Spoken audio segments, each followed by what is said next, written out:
Before diving into the deep waters of winemaking techniques, terroir effects, and the like, it is so important to develop an understanding of the winemaking grapes themselves. Grapes are the starting point of every wine. While climate, soil, farming practices, and winemaking procedures will definitely shape the wine to be, it is the specific grape that will determine how the wine will respond to the various factors it will encounter. Each grape variety is predisposed to certain flavor profiles, to certain acidity and tannin levels, to respond better to certain soil and climate types. Knowing a variety's predilections will aid in understanding how a wine will respond to variations in terroir and winemaking techniques. Dozens of grapevine species grow throughout the world. Only two, though, are truly relevant when talking about wine: vinifera and labrusca. Vitis vinifera is the grape species most commonly used for wine. It originated in the Caucasus Mountains between Asia and Eastern Europe. As the human population moved and spread out from this region, they took with them the Vitis vinifera grapevines. Together they spread across southern Europe and the Middle East, and eventually around the world. As the grape's habitat expanded and the grapes slowly adapted to their new environments, differences developed among the vines growing in disparate areas. Eventually, the differences became distinct enough that they could be identified as discrete subspecies or varieties: Inner, Chardonnay, Pinot Noir, Nebbiolo, etc. Vitis labrusca is a Native American grape species. Although it was used for winemaking during colonial times, that is not why it is important to the wine world. In fact, Vitis labrusca grapes proved not to make very good wines at all.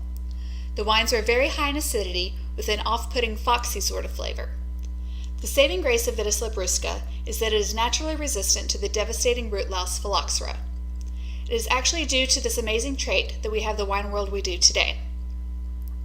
In the 19th century, when the vineyards of France were being ravaged by the pest of all wine pests, a Texas viticulturalist named T.V. Munson discovered that the vines could be saved by grafting Vitis vinifera shoots onto Vitis labrusca rootstock.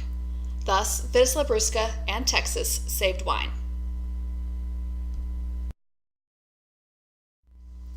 In talking about wine grape varieties, we often divide them into two categories: international and indigenous. International grapes can be found in most wine-producing regions. They accept wide variations in growing condition while still producing outstanding wines. Examples of international grapes include Cabernet Sauvignon, Chardonnay, and Merlot. Indigenous grapes are quite the opposite. They are closely associated with one particular country or region and proven not to perform reliably in varying growing conditions. Examples of indigenous grapes include Nebbiolo and Tempranillo. Alright, you ready? Here come the grapes. Chardonnay is arguably the world's most popular white grape variety and is considered among the noble varieties for its role in producing some of the world's greatest white wines. Think the white wines of Burgundy. And some of the greatest sparkling wines. Think Champagne. It originated in France's Burgundy region, but due to its vast popularity and general easygoingness, it is now grown in almost every wine region across the globe. Chardonnay vines grow well in myriad soil types, as evident by the fact that it grows almost everywhere. However, Chardonnay does have a particular affinity for limestone soils, like those found in the Côte d'Or of Burgundy. Chardonnay is a very malleable, adaptable, easygoing grape. It is conducive to a range of climates, soil types, and winemaking techniques, producing vastly varied but still delicious wines of all styles. Chardonnay wines can range from the austere, mineral-driven wines of Chablis to the rich, luxurious, creamy styles of California and Australia. Because Chardonnay is so malleable, specific flavor profiles can be difficult to pin down. Fruit aromas can range from green apple and citrus in cool regions to pineapple and mango in warmer ones. Chardonnay is also such a natural partner to oak that many associate the spicy, toasty vanilla notes of oak with Chardonnay itself. Other winemaking techniques, like malolactic fermentation, can also influence the flavors of Chardonnay wines. Malolactic fermentation adds a softness and roundness to the wine, which enhances the tropical fruit and buttery flavors. Extended lees contact can also add to the creaminess and richness of the Chardonnay. Chardonnay producers and drinkers have so many options. Riesling can be described as the antithesis to Chardonnay. With only a couple of exceptions, it has not traveled or found a claim too far from its German homeland. It tastes and smells distinctly of Riesling no matter where it is grown. And unlike Chardonnay, the best Riesling wines see no gussying up from oak or malolactic fermentation or lees contact. They are purely and simply expressions of fruit and land in a bottle. Riesling wines can be made in a wide range of styles, from absolutely bone-dry table wines to rich, honeyed sweet dessert wines, and even sometimes fresh sparkling wines. But despite varying styles, Riesling wines show trademark characteristics of high acidity, low to medium alcohol levels, and aromas and flavors of stone fruit, flowers, and minerals. Riesling is most often associated with Germany and the slate soils along the Mosel and Rhine rivers. However, fine examples are also grown in France's Alsace region, the Wachau and Kremstal regions of Austria, and Australia's Clare Valley. Sauvignon Blanc is a very versatile grape with very distinct character and personality. It is often thought of as a chameleon grape, as it shows very different traits depending on where it is grown and how it is treated in the winery. But there is absolutely no denying its characteristic high acidity and very pronounced aromas and flavors. It screams with personality. The key to understanding Sauvignon Blanc wines is realizing that the style is often determined by the climate in which it is grown. Sauvignon Blanc was brought to fame in its homeland of France, specifically Bordeaux, where it likely originated, and the Loire Valley, but it has found suitable second homes across the globe. Sauvignon Blanc wines have gone through a bit of a resurgence due to the bright, forward wines coming out of New Zealand. The vines also do quite well in California, northern Italy, Chile, and Spain.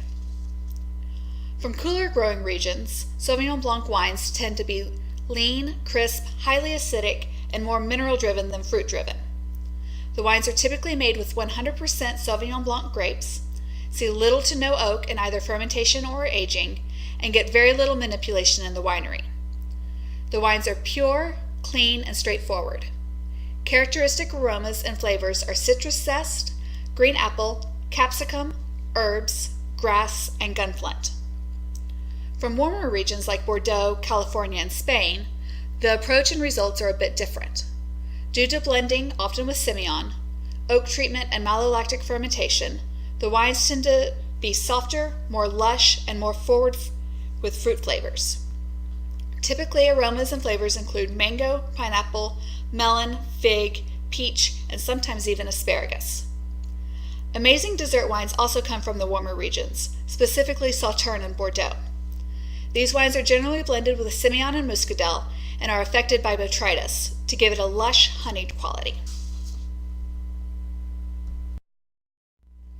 Pinot Gris is one of the grape varieties in the Pinot family.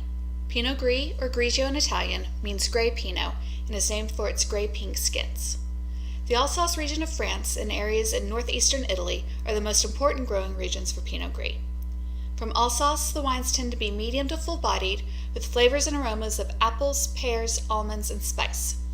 Alsace is also known for its dessert-style wines made from Pinot Gris, Vintage Tardive, its late harvest, and Sélection de Grain Noble, its late harvest and botrytis-affected wines. From Italy, the wines lean a little lighter in style with more citrus and tropical notes, but they are generally easy, quaffable, crisp wines. Real quick, let's talk about a couple other important white varieties. Albarino is an aromatic grape indigenous to the northwestern Spanish region of Rias Baixas. It also grows in nearby northern Portugal, where it is known as Alvarinho. These wines tend to be medium-bodied with crisp acidity and fresh aromas and flavors of peaches, citrus, and green apples. Chenin Blanc is the great grape of the central Loire Valley of France, specifically of Vouvray. The best Chenin Blanc wines have racy acidity, clean minerality, and pretty stone fruit and floral aromas. Chenin Blanc can also make excellent sparkling wines and superb dessert-style wines. Quality examples of Chenin Blanc are also produced in South Africa, California, and Oregon. Gewürztraminer is an extremely heady and perfumed grape indigenous to the Italian Alps, but is most well known from Alsace, France. It produces intriguingly exotic, spicy, floral, low-acid, full-bodied wines.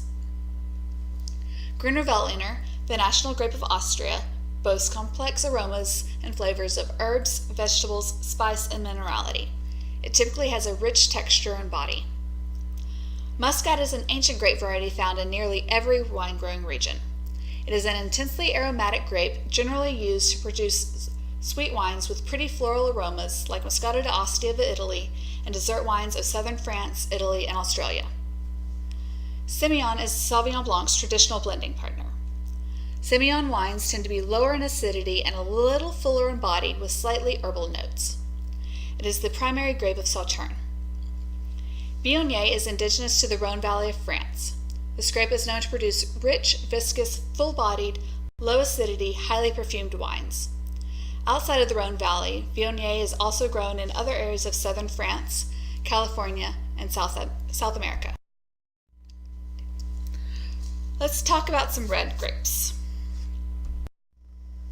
Cabernet Sauvignon is a noble grape variety that has spread to nearly every winemaking region. It became famous in its home soils of the Medoc region of Bordeaux, but because it can grow almost everywhere, it quickly took over the wine world. It has claimed nearly as much fame now from the Napa Valley of California as it has in Bordeaux. Cabernet Sauvignon is a naturally highly tannic grape with medium to high acidity levels. Because of this, it is almost always fermented and aged in oak to help soften and round out the wine. It is also very often blended with other less tannic grapes, like its classic blending partner Merlot. Textbook Cabernet Sauvignon wines show aromas and flavors of blackcurrant and cassis. Other typical flavors include cedar, pencil shavings, and cigar box, while oak treatments can add hints of vanilla and spice. Cabernet Sauvignon wines can range from the lean and more austere styles of Bordeaux with savory and mineral notes to the full and powerful, fruit-forward, and more alcoholic New World styles. Merlot is the deep-colored, full-bodied, high-alcohol, and soft-tanned partner of Cabernet Sauvignon. It grows in many of the same regions, and while it is capable of producing excellent, serious wines on its own, it is very often used as a blending partner to soften the rough edges of Cabernet Sauvignon. Merlot also hails from the hallowed soils of Bordeaux, and is actually the most planted grape of Bordeaux. It is most often associated with the villages of Saint-Emilion and Pomerol on the opposite banks of the famed cab-centric Medoc. Characteristic Merlot flavors and aromas include blueberry, plum, black cherry, mint, coffee, and chocolate. When wine lovers and winemakers start talking about Pinot Noir, one might think they are talking about some mystical, magical elixir of the gods or the Holy Grail itself. They start waxing on about ethereal beauty, elegance, grace, power, supple seduction, captivating nuances, etc., etc., etc. But for all the wonder, pleasure, and beauty Pinot Noir brings, it causes equal amounts of frustration, confusion, and failure. Pinot Noir is a finicky bitch of a grape. It demands much of both the vine grower and the winemaker. It is an early ripening grape that needs a cool climate so that it can maintain its crisp acidity. Rushing towards maturity will result in a loss of aroma and acidity. But at the same time, it needs plenty of warmth and sunshine to ripen fully and develop character and depth. It likes to be aged in oak to pick up some richness and structure, but too much oak will completely shut down the alluring aromatics and fruit flavors. Not to mention is one of the oldest cultivated vines in existence and very prone to mutation. Descendants of Pinot Noir include Chardonnay, Gamay, Aligoté, Melon de Bourgogne, and Auxerrois. While Pinot Noir is very much a conduit of terroir and tastes, smells, and behaves differently depending on soils, climate, winemaking techniques, etc., it can most often be characterized by low to moderate tannin, high levels of acidity, and pale to medium color. It grows best in well-drained limestone and clay soils. When young, it often shows flavors of strawberry, black cherry, raspberries, roses, and violets. As it matures, notes of game, leather, mushrooms, forest floor, incense, and spice develop. Old World Pinot Noirs tend to be focused more on the savory qualities, while those from the New World regions tend to be more fruit-driven with darker fruit flavors and more tannin. In sparkling wines, Pinot Noir provides body, depth, and power. Syrah is a grape that loves the sunshine and warm weather. The northern part of France's Rhone Valley is a classic home of this dark, inky, tannic red grape. But it has also made a very comfortable second home in the soils of Australia, where it is known as Shiraz. The Syrah grape is capable of making wines of several styles. The wines of the northern Rhone from areas such as Hermitage and Côte-Rôtie are big and firm and powerful, with notes of smoked meats, black pepper, and tar. In Australia, they range from charming, vibrant, fruity fun to extracted and brooding. Syrah also plays a vital role in providing structure and longevity in many of the blends of the Southern Rhone. Syrah has also been known to do well in California and Washington, and sometimes makes an appearance in the Super Tuscan blends of Italy. Grenache is another sun-soaking, heat-loving grape. It is native to the sun-baked terrains of Spain, where it is locally called Garnacha, but is most often associated with the grape wines of the Southern Rhone. Grenache is a low-acid, low-tannin, high-alcohol grape. Wines made from Grenache can range in style from simple and fruity to deep, leathery, and spicy. It often shows flavors and aromas of black cherries, black currants, roasted nuts, leather, coffee, spices, tar, and gingerbread. In blends like Côte d'Aron and Châteauneuf de Pop wines, Grenache adds alcoholic strength and complexity. Grenache is also the grape responsible for some of the loveliest rosé wines of southern France. And on the island of Sardinia in Italy, it is known as Cannonau. Another classic red grape that originated in the Bordeaux region of France is Cabernet Franc. In Bordeaux, it is known as a blending grape. It comes in third in importance and recognition, ranking behind Cabernet Sauvignon and Merlot. However, in the Loire Valley, it stands elegantly and nobly alone as the famous red grape of Chinon. Cabernet Franc, one of the parent grapes of Cabernet Sauvignon, is naturally high in acidity with low to medium tannin levels. It characteristically shows flavors and aromas of cranberry, tobacco, mushrooms, tea, and violets. Alright, let's wrap up with a couple more important red varieties. Zinfandel is one of the oldest grapes in California. In fact, it was long believed to be indigenous to the Golden State. But as it turns out, it can actually be traced back to an obscure Croatian grape that I'm not even going to try to pronounce. Zinfandel makes rich, dark, spicy, high-alcohol wines. They tend to have forward berry aromas and intense jammy flavors. Nebbiolo is a crown jewel of Italy's Piedmont region. It is a grape responsible for the famous and delicious wines of Barolo and Barbaresco. The Nebbiolo grape is both high in tannin and high in acidity, which can make it difficult to approach. But with patience and often considerable time in oak, the complex aromas and flavors of strawberry, tar, truffles, mint, anise, and roses will unfold and entrance. Sangiovese is indigenous to the Tuscan region of Italy. Sangiovese is the primary grape of Chianti and other great Tuscan wines. It is a grape high in acidity with firm tannins and flavors and aromas of sour cherry, orange zest, and violets. Sangiovese wines can range from light-bodied and tart to the rich, dark, and full-bodied examples from Brunello di Montalcino. Tempranillo is the great grape of Spain. This small, early-ripening grape makes the dusty, chalky, leathery wines of Rioja, as well as the deep and intensely fruit-forward wines of Ribera del Duero. Oak aging and blending with traditional grapes like Garnacha, Mazuelo, and Graciano are common practices for Tempranillo wines. Malbec is another traditional French red grape that found a welcoming home in the New World. Originally from Bordeaux and key in the southwest France region of Cahors, where it is known as Côte, Malbec truly found its fame in the soils of Argentina. Malbec makes deeply colored wines with correspondingly deep fruit flavors.